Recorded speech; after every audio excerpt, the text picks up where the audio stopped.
against actually hosting the tournament? Thanks, Well. I think firstly, we're bitterly disappointed at the decision, and we would like to apologize to the people and the government of South Africa for raising the hopes. This is the first time in the Rugby World Cup history that recommendation was voted against by the council. Never before has it happened. It was a unanimous decision by the Rugby World Cup board that we are the preferred bidder to host the tournament.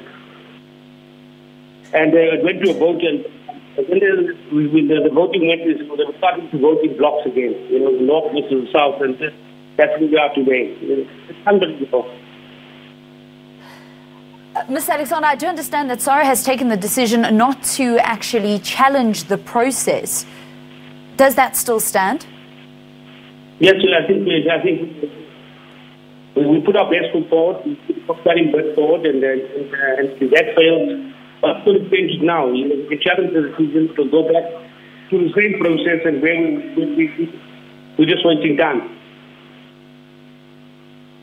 You mentioned that there was a code of conduct that was broken by a couple of the other bidders. You don't think that's grounds to perhaps challenge the decision?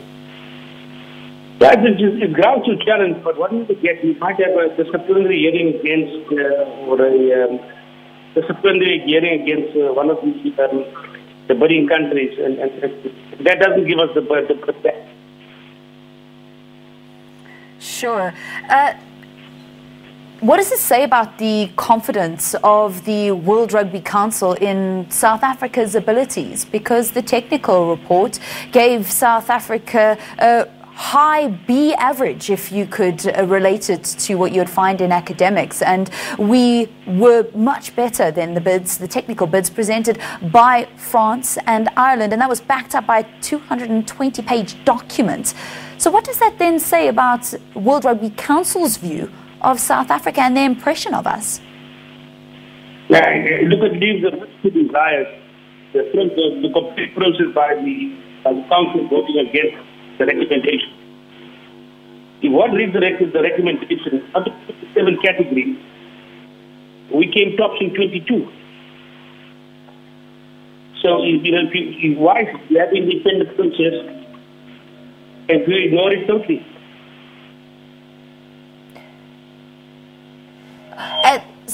Sorry, Mark, our line is not that great. I just want to understand. So then, is SARU going to apply for a disciplinary against France or Ireland? I think we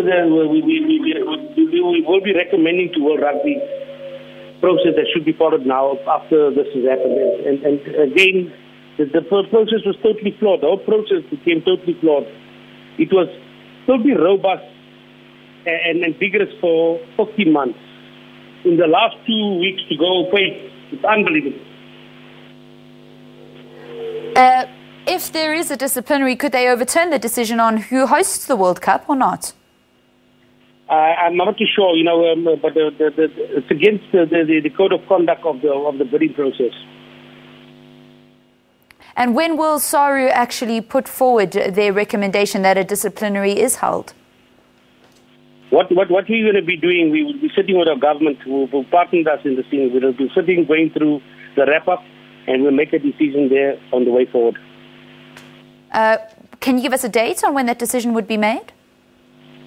Just unfortunately, some of us are sitting abroad, and we'll have to wait till we get back so we can sit with government and work through it. It will be early December. All right, that's Mark Alexander, SARU President.